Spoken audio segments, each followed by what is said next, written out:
everyone. We're here with Alex Galbreath today. He's a marketing manager here at Flying V Group, and he's been with us for about 2 years now and has a lot of experience with client management and working with a bunch of different clients across industries here at Flying V Group. And so, Alex, could you give us a bit of an overview of how you heard about Flying V Group, what your role first was here when you started, and what it is now? Yeah, absolutely. So I found out about Flying V Group through organic search. More specifically, I was a student at Chapman University. I was in my junior year of college looking for a summer internship leading into my senior year. I wanted experience in digital marketing. I studied digital marketing at Chapman. So I kind of took the directive approach of reaching out to companies through their forums, submitting inquiries, trying to pitch myself. Luckily, Robb saw that come through. We ended up grabbing a lunch together, and we still, and I still see all the forms. Yeah, we and all still, now. yeah, it's the same way. So if you're looking for a job, feel free to use the form on the Flying V website. It's pretty effective. But yeah, no, and we had a couple different discussions about where I'd fit in.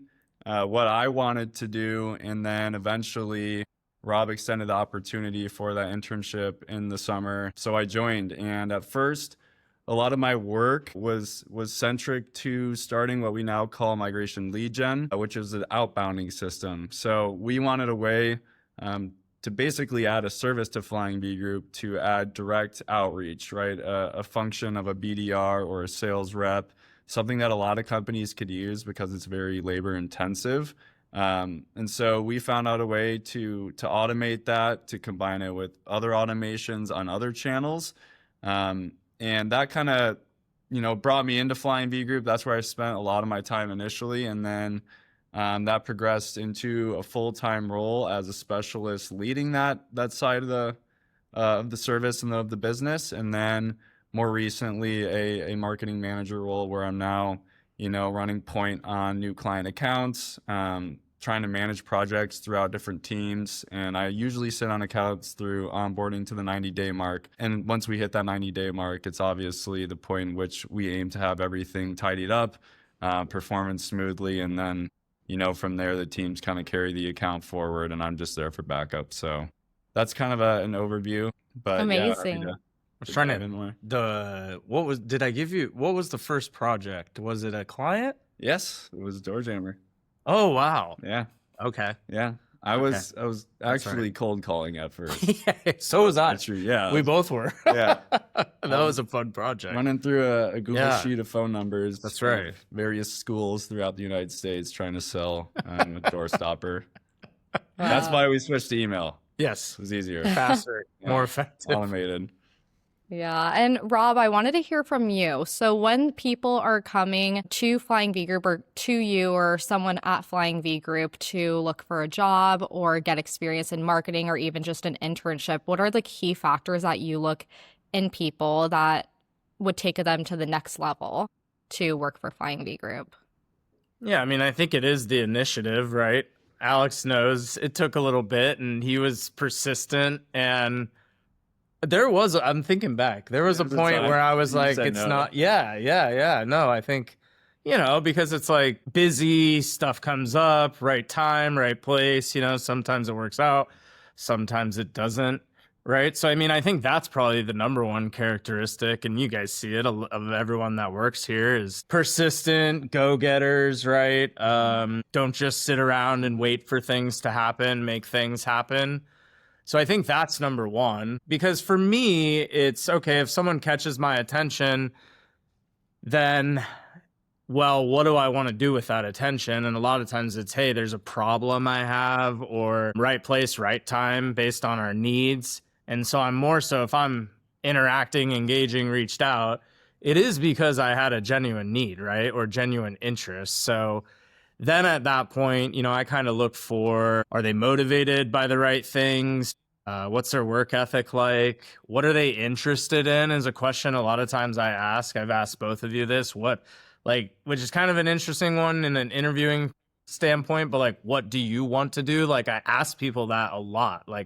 well, what do you like to do? Or what about this? Or from there, I start to say, all right, well, maybe we craft this type of role, based on particular needs. So, because for me, it's a lot about the people, right? I mean, if I can connect with somebody, like what they stand for, again, they've gotten the attention, there is a fit. There always has to be a fit, right? But, we want to try and make things work. Now, maybe a little bit more difficult just within the structure as we've grown and, we know exactly what we need. But I mean, I think at the end of the day, yeah, still the people we're looking for are aggressive go-getters, not willing to fail. We talked about it the other day, and we'll keep asking even if the answer is no, because a lot of times, no matter what we're doing, the answer is no.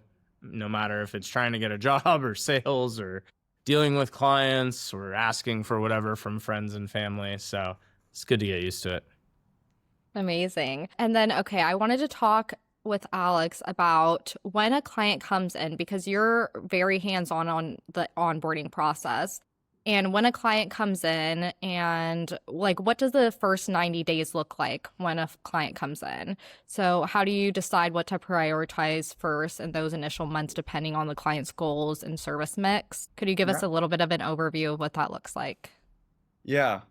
So I would actually say onboarding technically starts before they're even a signed client, right? So I think a lot of it comes down to, having a strong front on the sales side and being able to really understand their business then. And then it becomes more so bridging communication then to me, and then from me to the actual service level teams. So, when we do have a new client come on and it is time to have an onboarding meeting, we like to go into that meeting prepared. We have an outline of what we want to ask them. We also already know a lot of information that we learned from the person who sold them. And then from there, it's really understanding how can we use these channels most effectively to meet their needs. I think sometimes an important part of the first 90 days is managing some of their expectations, because they might not know about marketing, and that's why they eventually hire us.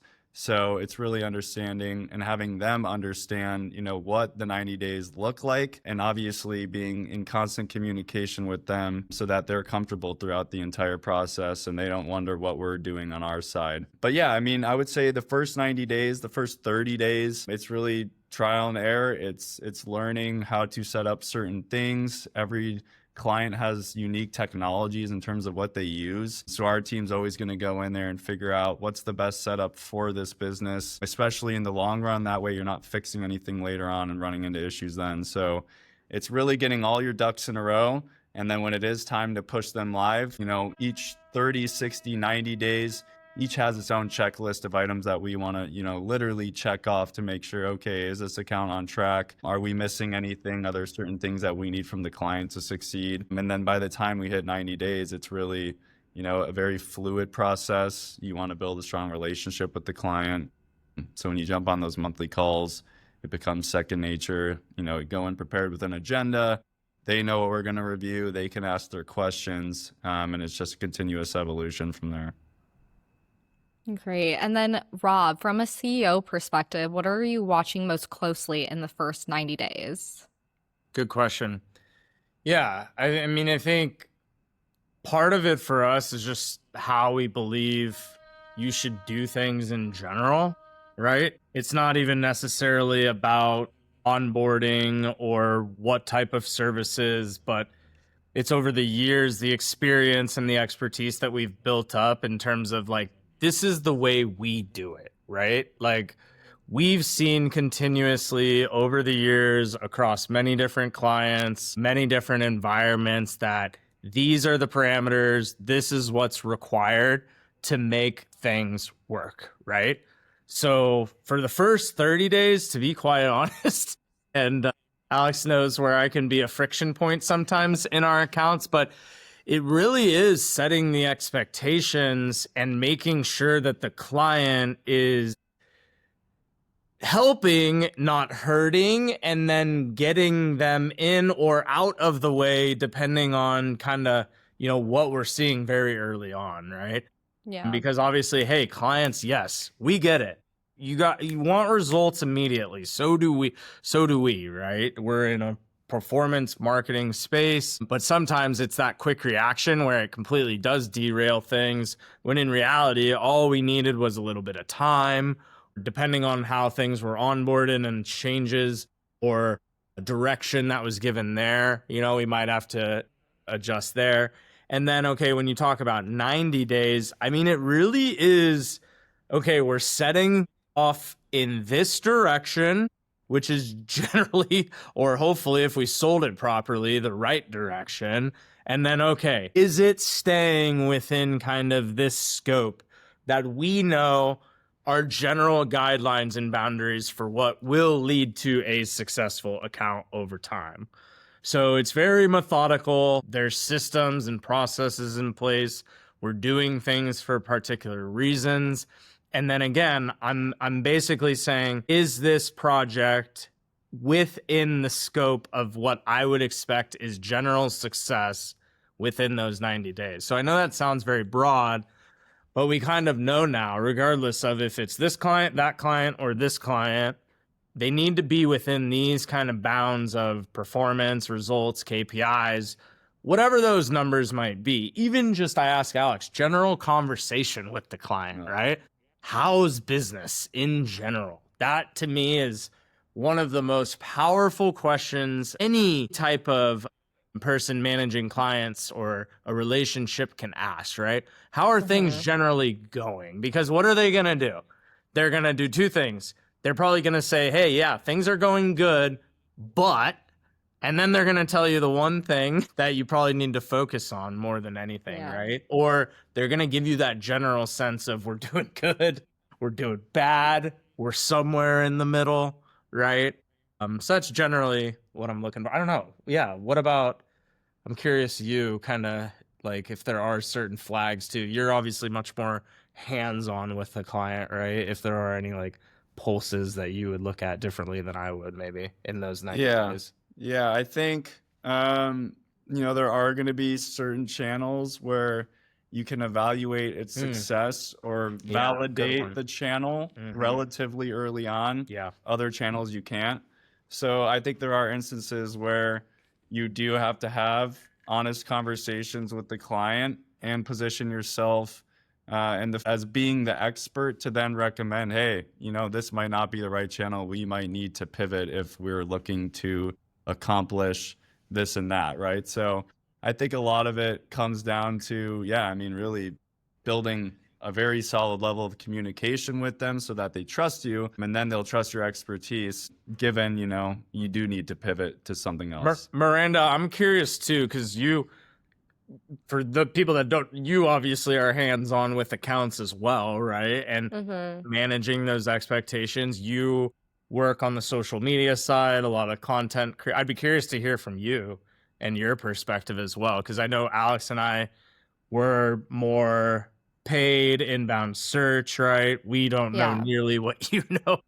So I'd be curious, for the book of business you manage, social media related, are there certain things that you and the social team are kind of looking for as well in the first kind of 30, 60 days, communications with clients, how you're managing that? Yeah, I think it depends like client by client, because there's some clients that we have press releases that we have to take into account, and then we have to create content around that. And usually with content calendars, that takes us about like a week to finalize, and then there's the approval process as well. So it's also just in the first 90 days, we're getting used to the different terminology that they would want to use or different revisions that they would want, so that we're implementing that into the following days after the 90-day period. I think it also just depends too, because clients are so different. Like you guys were talking about with communication style, I think with some clients, you have the best communicators. I mean, everyone communicates differently, but you have someone that's very, very timely on how they message you, or they'll be sending you an email and then and everything's clear. And then there's another client that may not be as tech savvy. They need more help with login info, or to have you explain certain things, like what's a collaboration on a post, that type of thing. Right. So it's just getting used to, I would say the biggest thing like in the 90 days is clear or having good communication styles, and then understanding what their communication style is and then adapting to that.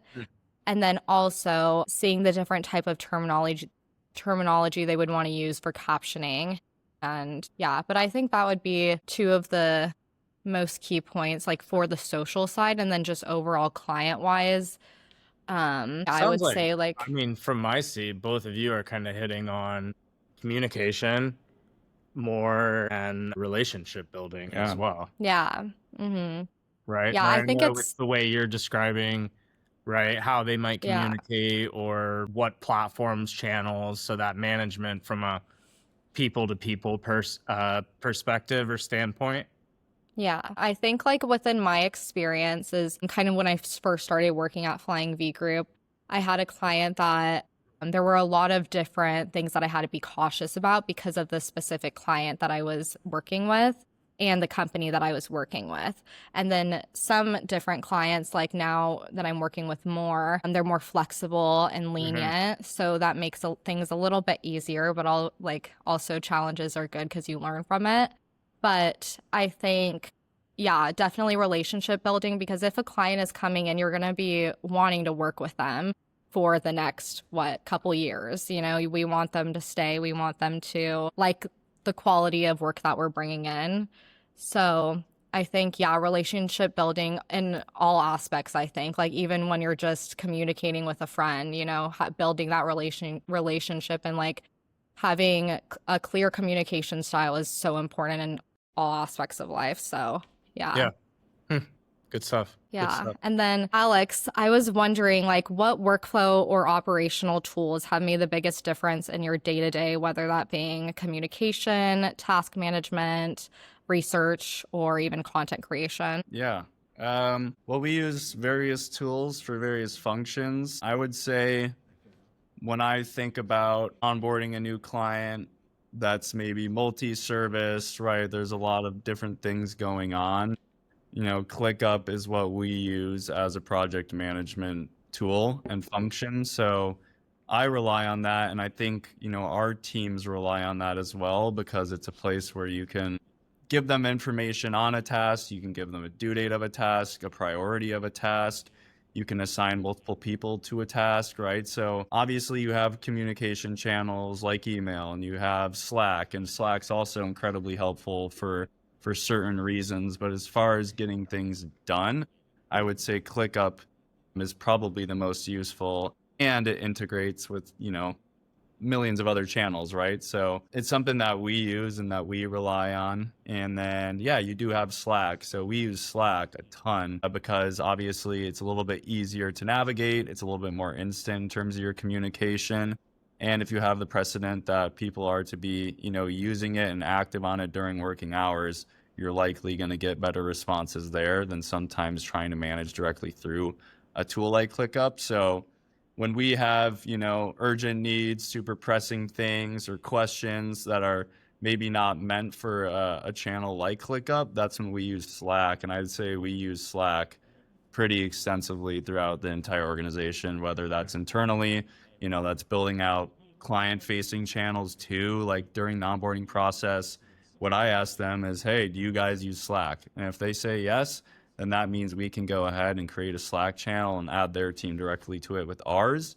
And sometimes that gets more granular, where we're then, you know, breaking that apart based on service. So they know exactly which team members they can reach out to for specific needs in a communication channel that's a lot more efficient than trying to email everything through. So yeah, I mean, it's really, it's used in a bunch of different ways, but I would say, you know, I think ClickUp is internally our go-to for task management, for project management, something that I use a lot. And then obviously Slack is, you know, supporting on all things, you know, operations and more of the day-to-day communication.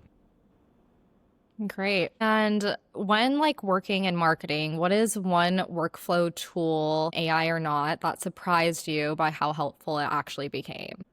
100%. Well, for me, I would say 100% Zapier. It can pretty much do anything and everything.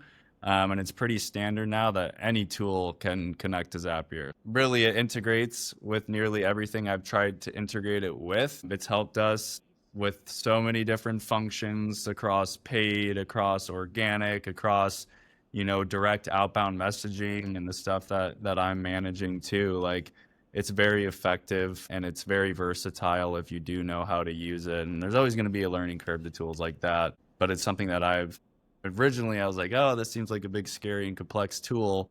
And then you get in there and you start learning it, and it becomes a lot more evident on what it can do and how you can use it. So that's it for me. But I'm curious, Rob, what you think as well. Zapier is a good one that I wouldn't have thought to pick.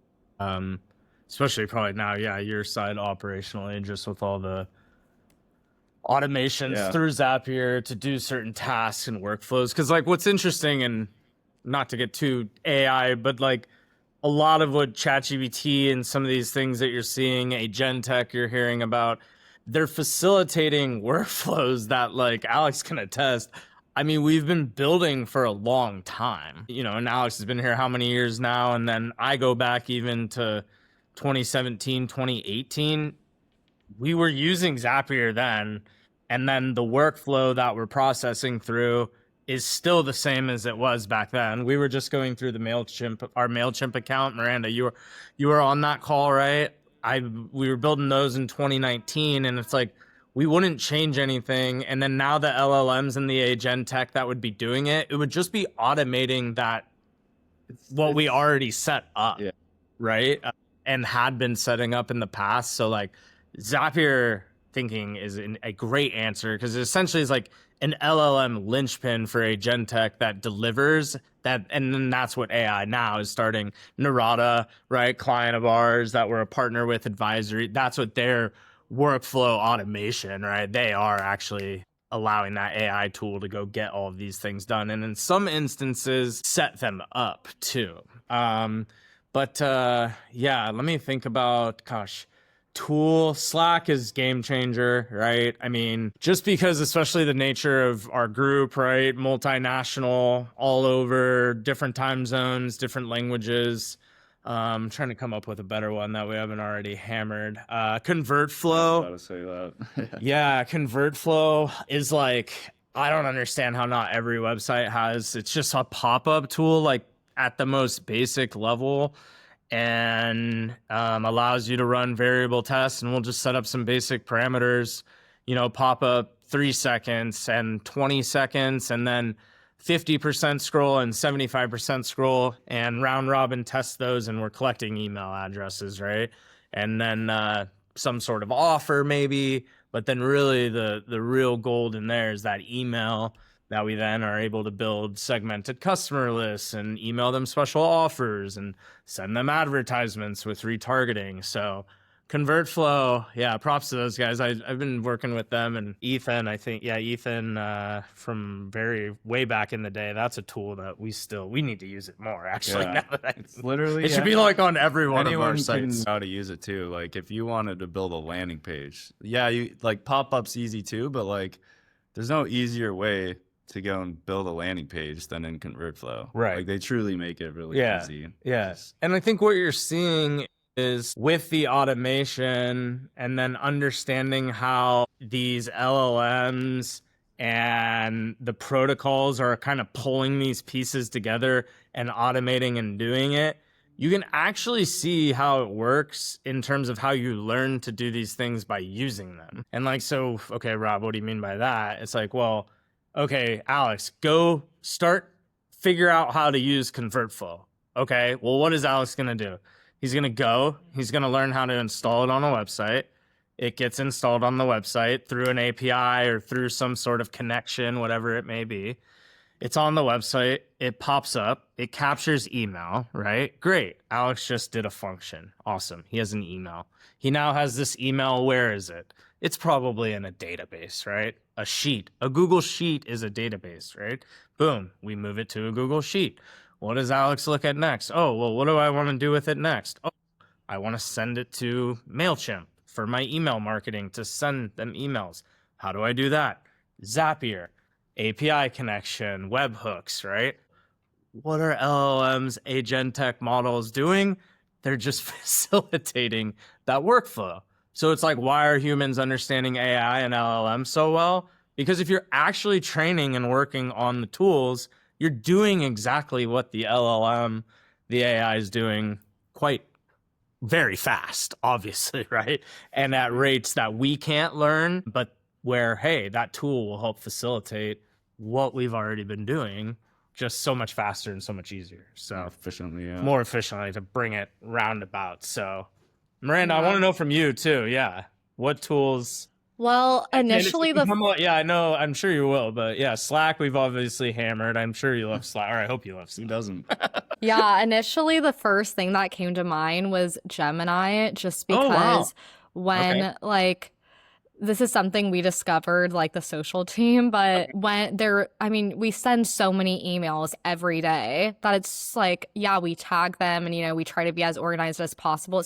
But sometimes it gets lost in your inbox. And when you use Gemini on Gmail, you're able to just type in, find me the email that said that the client said this, or find me the email that brings up like passwords that the client had sent us previously. And then it's able to help you like go through your inbox and then help you with that, which is like so nice because yeah, we try to be organized, but you know, things get lost and yeah, but I think that's one of the biggest ones. And then another one too, of course, is like Canva. Canva, like on the social team, is something that we use a lot, and also CapCut as well for video editing. Now Vista for social media managing. So we'll put content in there and then it gets scheduled out. Nice. But yeah, those are a couple that. What is Vista? I don't even. Yeah. Or do you know Vista? And then so Vista, you're scheduling it out, and then it's like allowing posting and automation, or yeah, it's like an automation. Yeah. Okay. And I think like also something that I wanted to bring up too, because I think that's what we see a lot of these LLMs doing is automations. And for like a client that we work with, Narada AI, is they're taking like meetings and then doing all the automations for that were talked about in the meeting. Within automations, what are you guys using with like AI automations, like on a day-to-day? Yeah. So a lot of what we do is content creation related. So I think there's a lot of different avenues we could discuss in terms of how we're using AI and automation in those capacities. One way I use it personally, so I mean, if you look at my LinkedIn, Twitter accounts primarily, or X accounts, very active on there, and people are like, how are you so active, right? Well, here, I'll give everyone the secret. So basically our team every week sends me a list of questions, right? 5 to 10 questions. And so I'll jump on a Zoom call, Riverside FM sometimes, depending on what I want to use, and I'll just answer those questions, right? Speak out. How do I get to that process, answer, whatever it may be. And then basically we take that and we take that transcript and plug it into a GPT that we've developed that has certain parameters, certain tone, my writing style, the way I speak, different things like that, that then processes the information fast and then gives us the information in frameworks that we can distribute quickly. So what does that mean? LinkedIn format, X format, whatever, not as much Instagram because it's more visual, right? But whatever other channel, email, newsletter, maybe sometimes, right? We'll turn it into. And then at the same time, the model is also evolving and learning off of to where, hey, it's kind of scary, but like you could query, like what's the thought on this, right? So then, okay, our ability to create the content that maybe would come from me without, it's crazy to say that, it sounds crazy to say this, that would come out. I didn't say it, but I'm like, yeah, I would actually say that. And then it's an approval process that's fast, right? And I mean, that's the day and age that we're living in. So I think that's a good example. Hopefully we'll get Sean on here shortly, who does our SEO and geo program. I mean, they're putting in a URL and we are working a protocol that is running, auditing, pulling up recommended keywords, all based on our language, our knowledge, our direction, right? Like our expertise. That's what really, I think, is the differentiator now, is going to be the people that have created whatever process, automation, whatever it is, right? So you're going to see that shift. SaaS, software as a service. How about people as a service, right? Like seriously, how to manage all these things flying around. And so, yeah, we're using it in a lot of different. I'd be curious how you're using it. And Miranda, yes, I need to hear how you're using it too. Yeah. So I mean, way more ways than I even know, probably too. Yeah. Yeah, I mean, I use ChatGPT religiously for everything, so I don't even need to go into how I'm leveraging that, because email from me, it was likely validated by ChatGPT first. Well, don't out us. I know. Cut that out. But no, as far as our outbounding system goes, is that, we use certain softwares that are already, I mean, they basically have built-in AI, but you're still leveraging AI at that point, because the alternatives might not have it, or it's just more of a manual process. But when we automate this type of outbounding system, where we're reaching out to a company's ICP, generally a business to business ICP, ideal customer profile, we tend to use AI to personalize our actual messaging towards them. So a lot of these tools, both through LinkedIn and email automation, if it has the LinkedIn URL of the person you are reaching out to, it can then go and read their profile and read their experiences on their profile. It can read the bio of their profile. It can read the school they went to through their profile. Anything that's publicly displaying on their LinkedIn profile, the AI tools can then leverage to actually personalize the message towards them. The one thing there is that, you got to be careful, because, I see it all the time in my own inbox, but some people they're using it a little too much, where it's almost just sounds weird what it's saying, because it's, literally reading off your LinkedIn profile to you in like a cold sales email, right? So there's a fine line in how we use it. We try to stay away from making ourselves seem like we are solely AI. We want to sound as human as possible when reaching out to people. And then another way it can use it, and it's something I've set up, is that when we have such a large volume of email accounts actually sending out emails, I mean, tens of thousands a day, we create rules that can actually classify the quality of the responses. So certain keywords would trigger a certain filter within a unibox, which is combining all those inboxes and actually saying, hey, this one, based on this response and what they said in it, is interested, or they're out of office, or they're not interested, or they're ready to schedule a meeting. So there's a lot of ways through that service in which I try to leverage it, because it's literally taking the work of a salesperson and strictly automating it to take that lift off that person. So now you're really going to piss people off. Yeah. Yeah, I mean, I think that it's like, if you're not working with AI, you're working against it, and it is the future, like no matter like, what we think anyways. So if you're not like training yourself and practicing and learning how like these different LLMs are working, like, there's Claude, there's Perplexity, there's ChatGPT, and each of them I think have different things that they like specialize in. You would use ChatGPT for like prompts, and the same thing for them, but in different ways. So yeah, I think like with AI, if you're not working with it, you're working against it. But Miranda, how are you? Curious, yeah, anything in particular you're using, automation, or yeah, I don't think I'm necessarily using any AI tools for automation. However, I do use it if I like have a question of like, maybe a deck that I'm creating that I'm not very familiar with, like the industry that I'm working with, like automotive, for example. And that's not something that I've had experience with. So I'll like ask it, practice, ask it a bunch of questions about, what is this? What is that? And that's usually like what I'm using ChatGPT for. Like with the social side of things, we don't really have like automation going on there. However, we do utilize AI in different ways.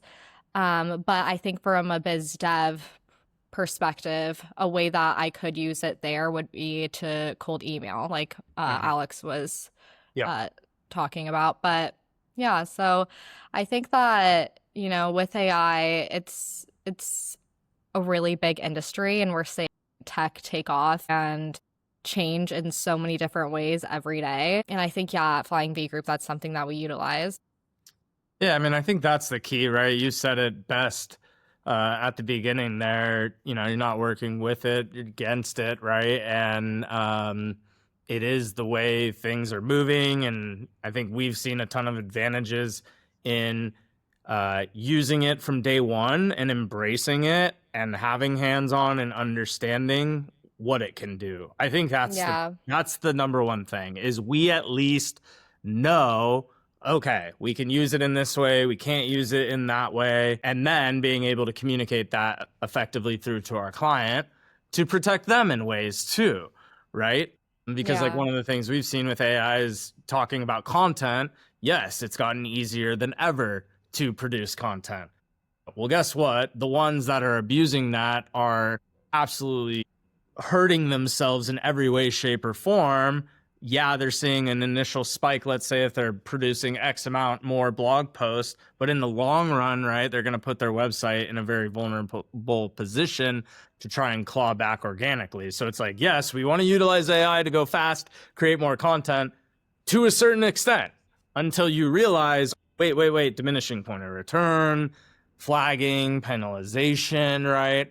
That's a lot of times what we're working on too, is it's never just straight up, right? Yes, we're confident over 10 years, a year, it's going to be up, but there's going to be downs in there too, right? And so those are the ebbs and flows, and then that's where it's seeing those, making the adjustments very quickly. So yeah, definitely. And I think also another question I wanted to ask was, do clients expect faster results now because of AI? And how do you manage that expectation across departments? Yeah, I would say I feel that the ones that better understand AI are likely the ones that could acknowledge it's going to take longer, because I don't think there really is necessarily a direct correlation between AI being this powerful tool and just the speed in which to actually succeed through the tools that we're using. Because AI is very powerful, but it's not perfect, and you're always going to run into certain issues on certain platforms if you leverage it too much. We stay away from certain AI functions on our paid channels because we know that sometimes it'll take something and run with it, even if it's not the right thing. So, I think the ones that do understand AI more and trust us and our understanding of it would likely be more receptive to us kind of explaining to them that, hey, this might take some time for us to understand, because, that's just the nature of what we do, and trial and error, and learning what works and what doesn't, and then continuing with what does work and stopping with what doesn't. So yeah, and I mean, the AI, it's creating so much slop as well, right? So there's just so much more noise that you actually are having to carve through now. So I think the only thing I would say, the better clients, sure, the better clients, the one that gets it, the partners that we have, it's more so just, I think, the ability to find out quicker is the expectation, right? So find out what works, what doesn't, adjust, pivot fast, right? Make changes. They're not expecting it to be a home run just because of AI. Like, I haven't felt that way at all. Yeah, I think certain people, that have unrealistic expectations, which those are out there too. Like, oh, well, it's easy. No, it's not. It's actually making everything more complicated. It's like the complete opposite. She made it harder. Yeah, everything's harder now because everybody's doing it differently. Yeah, I think also it's pretty easy to tell when you have used AI for like content creation, is you could see it just kind of speaks robotically. So, I think that's with tools like Create On, when you're getting a hands-on approach instead of just it generating AI. Yeah, there's human. Yeah, Sean talks about this. Sean Fulford with our SEO Geo department. He talks about that a lot, right? It's like, it's AI enabled by humans that know how to facilitate it. Yeah. That's really that's going to be the key. So it's the orchestration, right? Yeah. And so, yes, the AI tools will be able to orchestrate, right? The issue, though, is they can only orchestrate within a particular window, right? And so Yeah. once it falls outside of that window, that's where the human will then have to come in, course correct, adjust, reset, whatever it might be, and then boom, runs again. Whatever the period is, correct. Runs again, correct. Until memory improves, training improves, right? Because that's what we're doing as well. We're giving these models the educational material to learn off of through websites, through social media content, right? All of those things. Yeah. Okay, so to wrap this up, I wanted to hear, what are your guys' like favorite AI tool? ChatGPT. I mean, that's Yeah. actually really, I was thinking about my answer and I started overthinking it, but it was there. Yeah. So Yeah, definitely. I think it's more so just the one that we've been first on with, right? I've heard a lot Yeah. of good things about Perplexity and Claude and other use cases. It's just that I think inherently company, I mean, we had a subscription as soon as we could get one, and the whole team, and saying, yeah, tap into it, tap into it, tap into it. So I think that's for sure, yeah, on my side as well.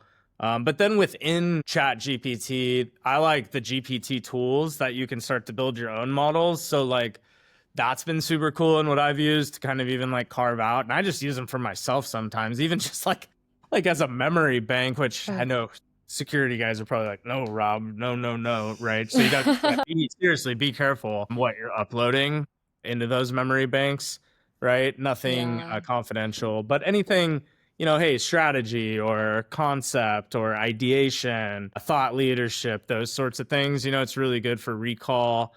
And then, hey, talking about, I think about this problem in this way.